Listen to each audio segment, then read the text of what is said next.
হত্যার চক্রান্ত, অল্পের জন্য বেঁচে গিয়েছি, কথা বলতে কেঁদে ফেললেন শেখ হাসিনা। জানিয়ে দেব 2 ট্রফি নিয়ে রংপুর রাইডার্স আসছে, থাকছে বিস্তারিত। জানিয়ে দেব চৌকা সীমান্তে ভারতীয়দের হামলায় 2 বাংলাদেশি আহত, ব্যাপক উত্তেজনা, থাকছে বিস্তারিত। এবং সর্বশেষ জানিয়ে দেব আরো ফাটল চওড়া বিএনপি এবং জামায়াতের, থাকছে বিস্তারিত। শুনছিলেন সংবাদ শিরোনাম, এবার জানাবো বিস্তারিত প্রতিবেদনে। হত্যার চক্রান্ত, অল্পের জন্য বেঁচে গিয়েছি, কথা বলতে গিয়ে কেঁদে ফেললেন শেখ হাসিনা। গত 5 আগস্ট বাংলাদেশ ছাড়েন শেখ হাসিনা।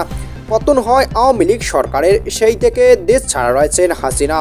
আওয়ামী লীগের পোস্ট করা এক অডিও ক্লিপে সেই যন্ত্রণার কথা বলতে গিয়ে কেঁদে ফেলেন তিনি। আওয়ামী লীগের সমর্থকদের উদ্দেশ্যে এক অডিও বার্তায় কেঁদে ফেললেন বাংলাদেশের প্রাক্তন প্রধানমন্ত্রী শেখ হাসিনা। দাবি করলেন তাকে হত্যার চক্রান্ত করা হয়েছিল, অল্পের জন্য প্রাণে বেঁচেছেন তিনি।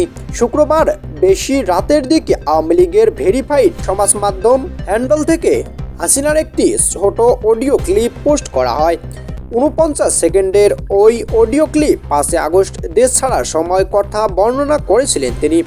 সেখানে হাসিনা জানান 25 এবং 20 মিনিটের ব্যবধানে তিনি এবং তার বোন শেখ রেহানার মৃত্যুর হাত থেকে রক্ষা পেয়েছে। অডিও ক্লিপের শেষাংশে দেশ ছাড়া হওয়ার দুঃখের কথা বলতে গিয়ে হাসিনার গলা ধরে ওঠেন। তিনি বলেন, আমার কষ্ট হচ্ছে, আমি আমার দেশ ছাড়া, ঘর ছাড়া সবকিছুই জ্বালিয়ে পুড়িয়ে দিয়েছে। বাংলাদেশের কোটা সংস্কার এবং আন্দোলন, এর পরবর্তী বৈষম্য বিরোধী ছাত্র আন্দোলনের জেরে আওয়ামী লীগের সরকারের পতন হয় গত বছরের আগস্টে। গত 5 আগস্ট বোন রেহানাকে সঙ্গে নিয়ে ভারত ছাড়েন শেখ হাসিনা, চলে আসেন ভারতে, সাময়িক আশ্রয় নেন এবং দেশে। এদিকে আওয়ামী লীগের সরকারের পতনের পর সে দেশে হাসিনা সহ অন্যদের বিরুদ্ধে মামলা দায়ের হয়েছে। এই অবস্থায় হাসিনাকে দেশে ফিরতে বিচার সম্পন্ন করতে চাইছে অন্তর্বর্তী সরকার।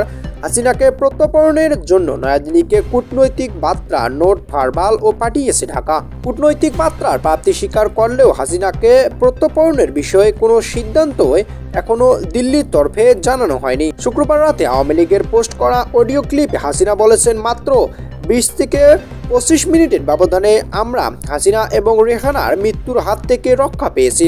সেখানে হাসিনা আরও জানান, এইবারের তারা বেঁচে যাওয়ার কথা ছিল না এবং তাকে হত্যার পরিকল্পনা করা হয়েছিল। এরপরে দেশ ছাড়া হওয়ার দুঃখের কথা বলতে গিয়ে কাঁদলেন শেখ হাসিনা। এদিকে 2 ট্রফি নিয়ে রংপুর রাইডার্স। দেশের ইতিহাসে প্রথমবার কোনো ফ্র্যাঞ্চাইজি দল বিদেশ গিয়ে ট্রফি নিয়ে ফিরেছিল। গ্লোবাল সুপার লিগ জিতে দেশের ক্রিকেটের হইচই ফেলে দিয়েছে রংপুর রাইডার্স। এবার দলটা সেই চকচকে ট্রফি নিয়ে ঘুরতে যাবে নিজেদের ডেরা রংপুরে। সাথে থাকবে আরেকটি ট্রফিও, বাংলাদেশ প্রিমিয়ার লিগের বিপিএল ট্রফি ট্যুর অংশ হিসেবে বিপিএল ট্রফিও একই সাথে নিয়ে যাবে রংপুর রাইডার্স। 2020 জানুয়ারি এই ট্রফি ট্যুরে নানা আয়োজন করছে রংপুর রাইডার্স। দলটার ক্রিকেটাররা হেলিকপ্টারে এসে যোগ দেবেন রংপুরে। সেখানে 2 ট্রফি, জিএসএল এবং বিপিএল নিয়ে থাকছে নানা কার্যক্রম। 1,500 জার্সি ফ্যানদের দেওয়া হবে পুরো রংপুরে। বিপিএল মাস্কট ডানা 36 ও থাকছে এই আয়োজনে। দুপুর 1টায় 2 ট্রফি নিয়ে শহর প্রদক্ষিত করবে রংপুর রাইডার্স। দুপুরে 2টা রংপুর রাইডার্স ক্রিকেট গার্ডেনে প্লেয়ার মিট অ্যান্ড গ্রিট, এমনকি ট্রফির সাথেও ছবি তোলার সুযোগ থাকবে সাধারণ ক্রিকেট প্রেমীদের। বিকাল 3টা থেকে কনসার্টও আয়োজন হচ্ছে, থাকবেন দেশ বরেণ্য ব্র্যান্ড অ্যাভয়েড রাফা। এর আগে 2024-এর 6 ডিসেম্বর গায়না গ্লোবাল সুপার লিগের ট্রফি জিতেছেন রংপুর। সেখানে 5 দলের এই টুর্নামেন্ট ভিন্ন 5 দেশের সেরা 5 দল অংশ নিয়েছিল।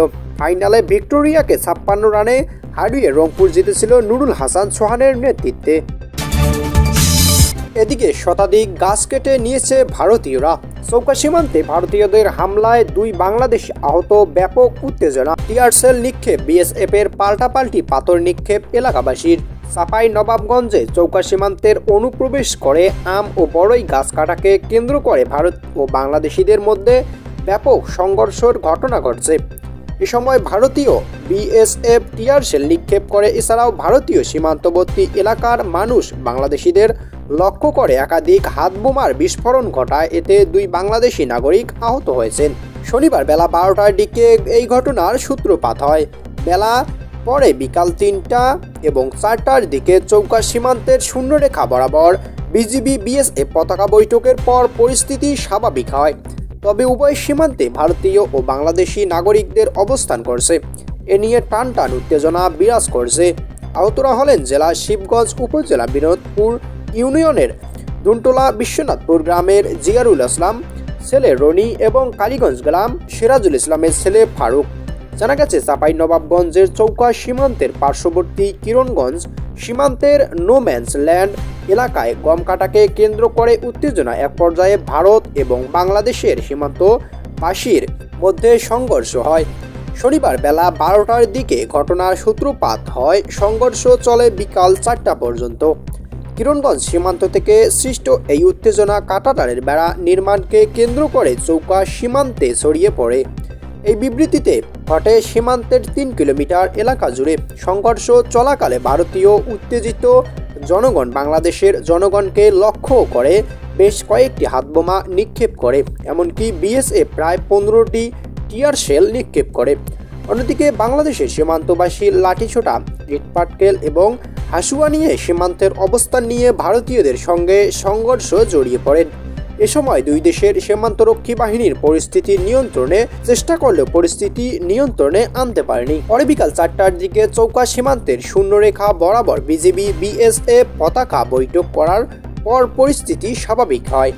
তবে সীমান্তের উভয় দিকে সীমান্তবাসীর জটলা রয়েছে এবং পরিস্থিতি থমথমে রয়েছে। স্থানীয় অভিযোগ, চৌকা সীমান্তের এলাকায় ভারতীয়রা অবৈধ অনুপ্রবেশ করে অত্যন্ত 30টি আম গাছ এবং শতাধিক বড়ই গাছ কেটে ফেলেছে।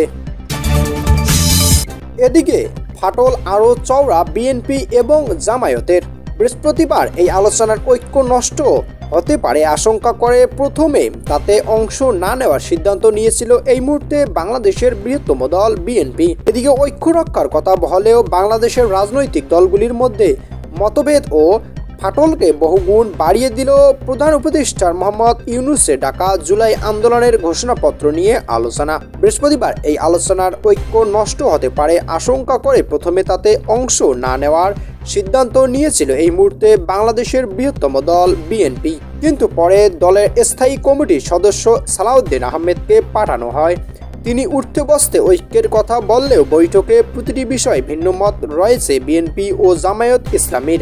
বিএনপি নেতা সালাউদ্দিন বৈঠক সেরে বেরিয়ে বলেন, আমরা প্রশ্ন করেছি 5.5 মাস পরে জুলাই অভ্যুত্থানের ঘোষণাপত্রের সত্যিকারের কোনো প্রয়োজন ছিল কি? এর রাজনৈতিক গুরুত্ব, ঐতিহাসিক গুরুত্ব এবং আইনি গুরুত্ব কি?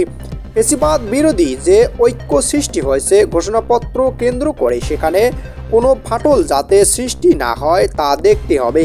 এই বিষয়ে জামায়াতে প্রতিনিধিদের নেতা মিয়া গোলাম পরোয়ার বলেন, প্রশ্ন হলো জুলাইয়ের ঘোষণাপত্রের জন্য কোনো ছাত্রদের তাগাদা খেয়ে 5 মাস পর আমাদের আলোচনায় বসতে হবে এমন গুরুত্বপূর্ণ একটি বিষয় কেন অগ্রাধিকার পাবে না?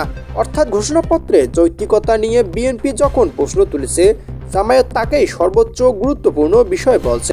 ইউনূসের দপ্তর থেকে যথাযথভাবে আমন্ত্রণ জানানো হয়নি অভিযোগ করে বৈঠকে আসেননি বাংলাদেশ কমিউনিস্ট পার্টি এবং এলভিপির প্রতিনিধিরা। সরকারের তরফে এই দিনই বৈঠকের কদিন আগেই ঘোষণাপত্রের একটি খসড়া দলীয়র কাছে পাঠানোর কথা থাকলেও অনেক দলের প্রতিনিধিরাই জানিয়েছেন তারা তা হাতে পাননি। তবে প্রায় সব দলই দাবি করছে কোটাবিরোধী ছাত্র আন্দোলন থেকে গণ আন্দোলনের সূত্রপাত এই ভাষ্য তারা মানে না। বৈঠক শেষে সিদ্ধান্ত হয়েছে ঐক্য অক্ষুণ্ণ রেখে একটা ঘোষণাপত্র রচনা করা হবে। তা নিয়ে তাড়াহুড়া করা হবে না, কিন্তু ঐক্য রইল।